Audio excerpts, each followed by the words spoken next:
Si fa presto a cantare il Risorgimento, si prende la Bella Gigogin o altri canti garibaldini e l'esito è garantito.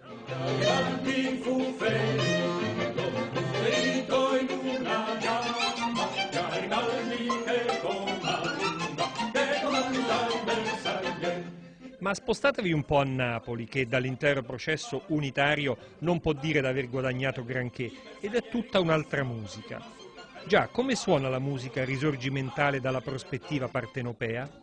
Abbiamo chiesto al virtuoso trio Napoli Incanto, grandi cultori della canzone di tradizione napoletana, soprattutto quella d'amore, un saggio di musiche popolari sul tema per la nostra rubrica.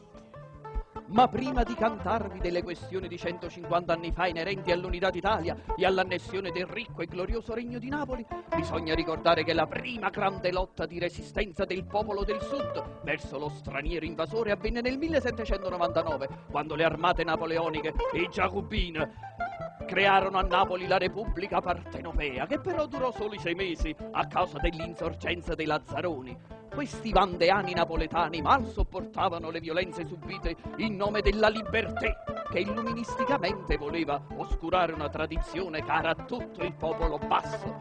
Allora gli illuministi napoletani, per convincere questi lazzaroni, cafoni, che la rivoluzione fosse cosa buona e giusta, dissero che San Gennaro aveva fatto il miracolo dello scioglimento del sangue all'entrata dei francesi in Napoli. I poveri lazzaroni, non potendo sopportare le angherie dei francesi, dissero: vuol dire che pure San Gennaro si è fatto traditore e giacobino. Impiccarono l'effigie del santo e lo detronizzarono, ovvero per i 6 mesi della Repubblica Partenopea San Gennaro non fu più patrono di Napoli e al suo posto fu intronato Sant'Antonio Glorioso. E guarda caso proprio il 13 di giugno le armate sanvediste guidate dal cardinale Ruffo arrivarono a Napoli e al ponte della Maddalena afferrarono i giacobini e facettero mappina.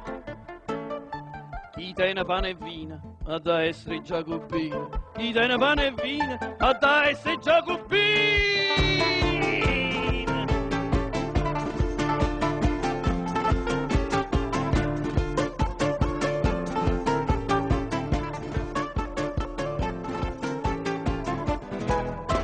Francese su arrabata c'hanno buona carusata e voilà, caucciano la libertà. Sono venute le francesi, a di tasse c'hanno mise, libertà, egalité, e arroba a te, tu arroba a me. Sona Carmagnola, sona ne consiglia, vi vorrei con la famiglia. Sona Carmagnola, sona ne consiglia, vi vorrei con la famiglia.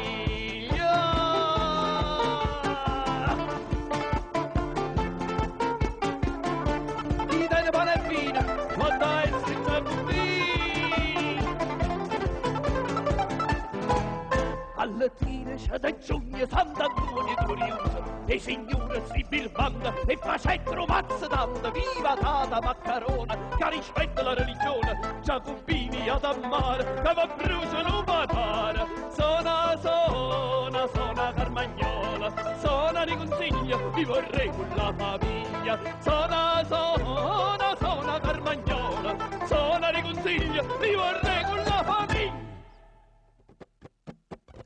Cacciati i francesi dopo la restaurazione, il regno di Napoli, pur non essendo il paradiso in terra come nessun paese lo è mai stato, possedeva il 65% di tutte le riserve d'oro degli stati italiani messi insieme e vantava primati come la più grande industria metalmeccanica, la prima flotta mercantile e militare d'Italia, il primo ponte sospeso in ferro in Europa, la prima ferrovia italiana, il primo osservatorio astronomico, il primo cimitero per i poveri, il primo ospedale psichiatrico, il maggior numero di orfanotrofi, ospizi, collegi e conservatori. I napoletani coi Borboni avevano il minor carico tributario in Europa, solo 5 tasse, poi arrivarono i piemontesi e ne aggiunsero altre 23. A difendere la loro patria ed il loro re ci furono migliaia di contadini, ufficiali, preti, uomini e donne. Questa volta, come scrisse pure Gramsci, infamati col marchio di briganti. Ci volle un esercito di 120.000 uomini per sterminare queste migliaia di briganti. 5.000 condanne a morte, 6.000 arresti, 54 paesi rasi al suolo, 1 milione di morti. In questa situazione i Savoia stabilirono un primato, la creazione dei primi lager della storia, la prima pulizia etnica operata sulle popolazioni meridionali. Mamma busata, chitarra e tambora, perché sta musica sa da cagnà. Simmo brigante e facimmo paura, e cascuppetta volimmo cantà, e cascuppetta volimmo cantà. Hey, ho, ho, ho, ho, ho.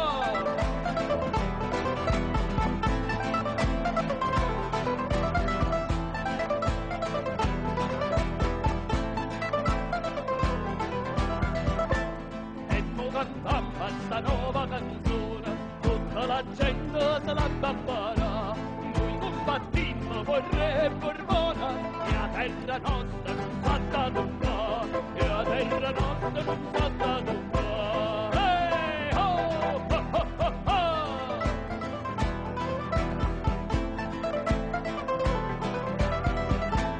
Chi ha visto l'uva e sentita paura, non sapeva buona quale la verità. Per tua, camagna e creatura, io vi montesa la mimma caccia, io vi montesa la mimma caccia.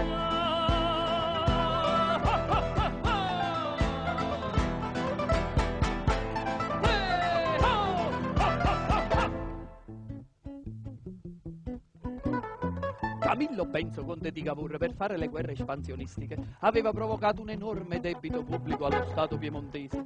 Per questo i savoiardi, oltre a tassare tutto, avevano adottato la moneta di carta svalutata, praticamente carta straccia, ironicamente definita moneta cartaginese, mentre il sistema borbonico prevedeva solo i tornesi d'oro e d'argento. Così gli ancora più impoveriti terroni, stremati da anni di guerre, di devastazione e di nefandezze di ogni genere, dove pure le grandi industrie vennero smontate e trasferite al nord, per sopravvivere diedero vita alla grandiosa emigrazione transoceanica di milioni di uomini. A Napoli non restava altro che conservare il tipico umorismo dissacratorio e prendere a male parole i nuovi regnanti con le rispettive consorti di questa nuova Italietta.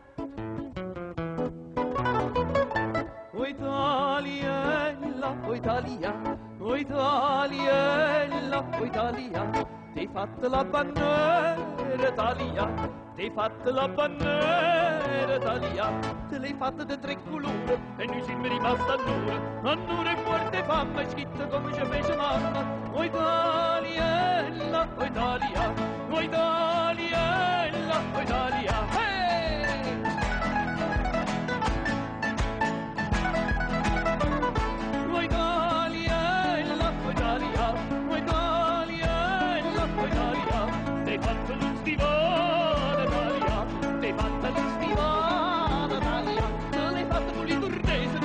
Sul paese, faccia lettere con sorpresa la moneta cartaginese. O Italiella, o Italia, o Italiella, o Italia, oh, mugliere Garibaldi, venne a Antonio